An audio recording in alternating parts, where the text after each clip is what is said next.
Pode ir pra próxima? Pode. Ok. Não sei o que desenhar. Tenho algumas ideias, mas olho pra tela branca e não sai nada. Como posso lidar com isso? Essa pergunta é a mais difícil de todas. Como lidar com o que desenhar, tá? O que eu tenho feito, que tem ajudado pra mim, é fazer um monte de thumbnail. Eu pego um monte de ideia aleatória e vou fazendo o thumbnail delas. E aí, no final, eu escolho o thumbnail mais legal e finalizo ele, sabe? Isso tem me ajudado bastante. Mas se você for atrás dessa pergunta de o que produzir, como produzir, vai ter várias respostas de vários artistas diferentes de como desbloquear essa criatividade. E você vai ver, do que eu pesquisei, do que eu estudei, a grande maioria deles tem um pouquinho de aleatório, tem um pouquinho de sorte, sabe? Então essa técnica que eu tenho feito, que ela senta e faz um monte de thumbnail, ela tem sido muito boa nesse aspecto de eu aprender a lidar com essa parte do aleatório, do só faz. Para de julgar, para de falar que essa ideia é ruim antes de você colocá-la no papel. A ideia só pode ser boa ou ruim depois que ela tá desenhada. Enquanto ela tá só na sua cabeça, ela não existe. Bota no papel, que aí ela passa a existir, aí você vai poder jogar se ela é boa ou ruim. E muitas vezes, nesse processo de você colocar uma ideia no papel, você vai ver como é que é fácil fazer variação dela. Às vezes você precisa ajeitar um elemento e ela vira uma ideia muito boa, que você não tinha imaginado inicialmente. Mas você só vai ver isso depois que ela estiver no papel. Então vamos focar em botar ela no papel, que isso é muito importante. Certo? Outra coisa, consistência, tá? O pessoal que eu fiz, o pessoal que eu fiz curso desse tipo de coisa, eles falavam muito da importância de você produzir coisas novas com consistência. Basicamente, a lição foi: existe esse hábito de produzir, existe esse hábito de criar. E a gente precisa praticar, a gente precisa estimular esse músculo igual a gente estimulou todo o resto. A gente faz criação de pose, a gente faz cenário, a gente faz linha, a gente faz cor. Tem que praticar ter ideia. Literalmente isso, tem que praticar ter ideia. Então, faça esse exercício de fazer thumbnail, de inventar coisas novas com uma certa frequência. Mesmo que você não vá usar pra nada. Ele é pra incentivar, pra você ficar cada vez mais confortável com o que você quer desenhar. Mas, basicamente, não pula o processo. Começa pelo thumbnail. Não vai, preciso ter uma ideia, eu vou fazer um esboço que ele vai ficar tão bom que eu vou poder finalizar ele de cara. Não é assim que funciona. Faz o thumbnail, faz o processo, que vai ficar muito mais fácil de você julgar o que é adequado de você terminar ou não, certo? Não pula o processo. E bora desenhar. Olá, Sula. Estou ansioso por sua live comentando de ruptura. Ah, meu Deus. Mas fora isso, como trabalhar isso de cores tão bem como a Apple faz em suas séries? Queria fazer isso com minhas artes, mas por ser a maioria not safe for work, eu não sei como aplicar bem isso. Cara, aquilo é direção de arte, tá? A gente vai falar sobre direção de arte, eu tenho que estudar um pouquinho mais sobre isso, antes de eu poder falar sobre isso. Porque é o seguinte, ó. A gente vai ter que colocar isso em contexto. Tem um filme, um pouquinho mais antigo, chamado Her, que ironicamente é a história de um cara que se apaixona pela assistente digital dele. Ele se apaixona por uma inteligência artificial. E fale sobre filmes que envelheceram mal. Mas ele tem a direção de arte muito interessante. Então, ele tem essa coisa do uso de cor. Então você tem um monte de figurante, por exemplo, usando tons de cinzas específicos. E só o protagonista usando um tipo de vermelho que faz ele chamar a atenção em qualquer cena.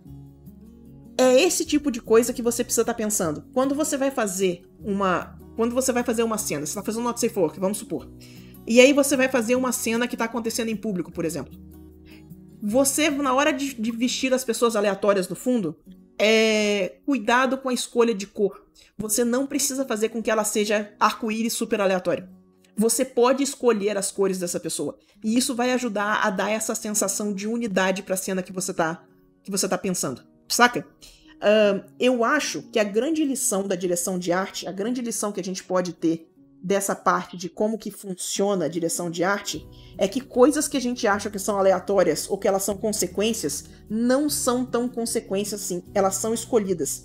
Então, quando você vai escolher, por exemplo, uma cena de multidão, você tem como escolher várias coisas dessa multidão para sua direção de arte ficar mais amarrada.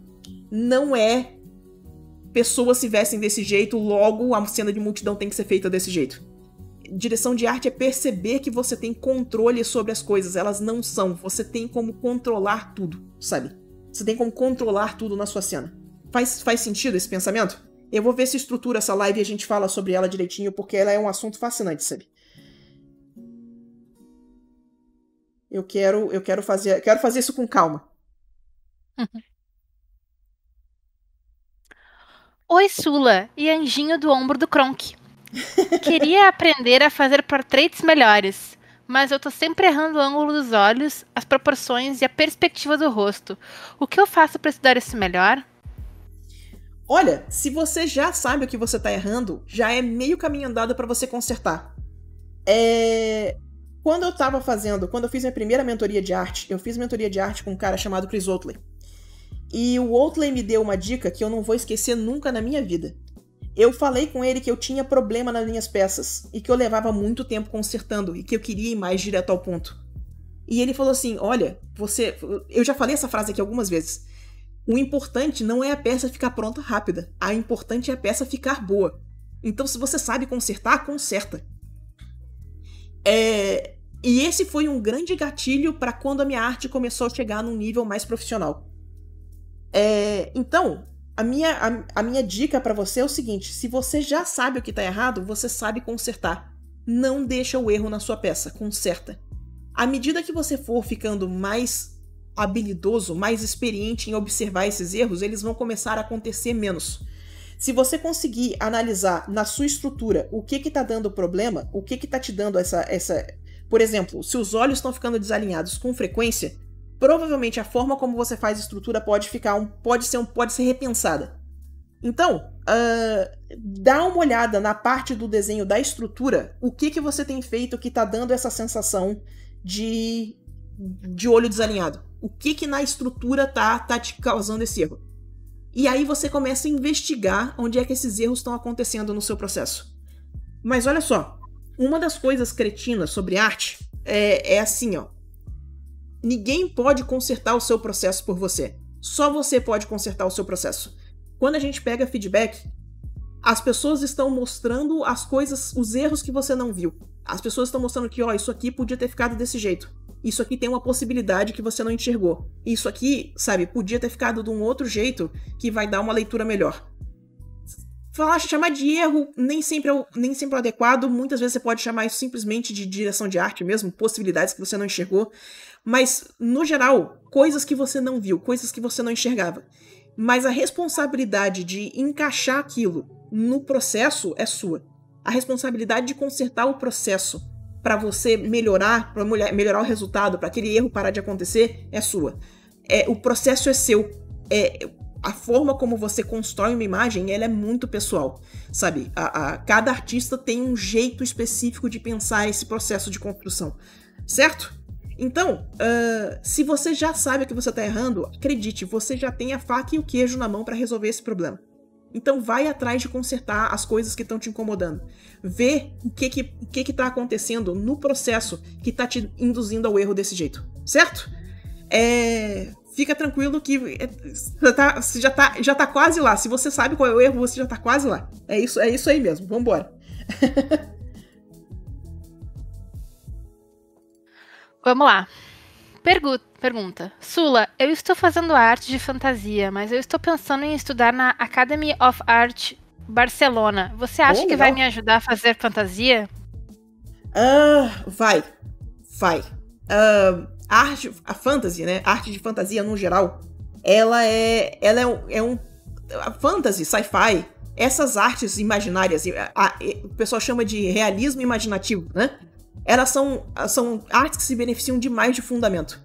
Então vai estudar realismo sem medo. Vai estudar essa parte mais pictórica, mais arte de figura, sem medo nenhum, que vai te ajudar diretamente na produção do seu arte de fantasy. De novo, fantasy é muito mais uma direção de arte do que necessariamente um estilo, sabe? Então você vai usar tudo que você aprendeu no realismo e aí você vai lá e coloca a orelha de elfo na pessoa e vira fantasy, sacou? Então vai estudar, pode estudar na academia que vai te ajudar para caramba, sabe? Fundamento é uma coisa que...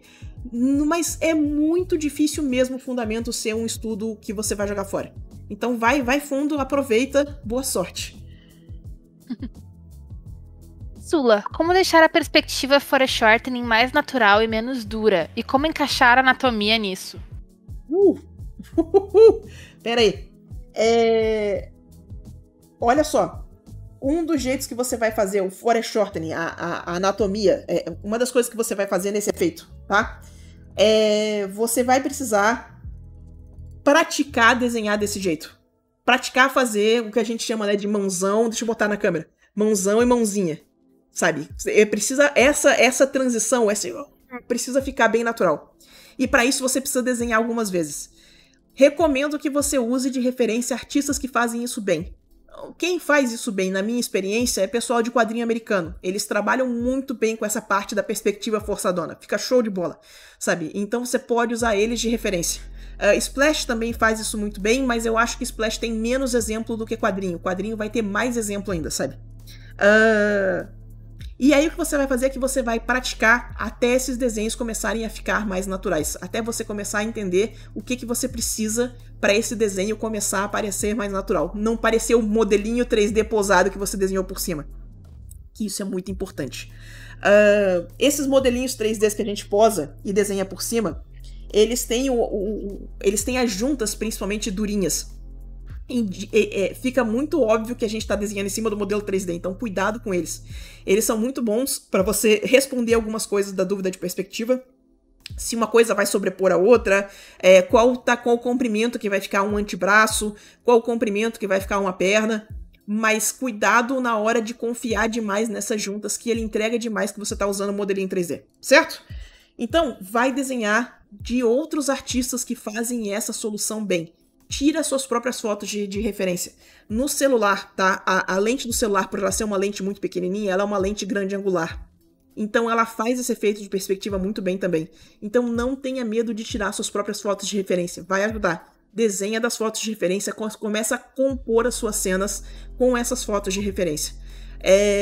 Vai ajudar. Mas o desenho de perspectiva mesmo, ele só começa a dar certo depois que você trabalha um tanto de referência, depois que você já desenhou isso um bocado e elas já começaram a dar certo.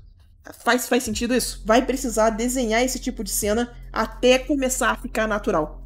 Não tem muito como escapar. O pessoal de quadrinho é prova disso. Mas uma vez que você acerta, começa a dar certo e fica muito massa e você pode se divertir fazendo o que você quiser. Então vai fundo. É só estudar um pouquinho esse começo. Usa mais referência nesse começo e usa... É exatamente isso. Você está usando referência para entender o que são casos bem-sucedidos de uso de perspectiva. A partir do momento que você entender o que faz uma imagem ficar bem-sucedida nesse uso de perspectiva, vai ficar muito mais fácil de você desenhar sem você ter uma referência. Certo? Então, por isso, a referência nesse início. É nóis.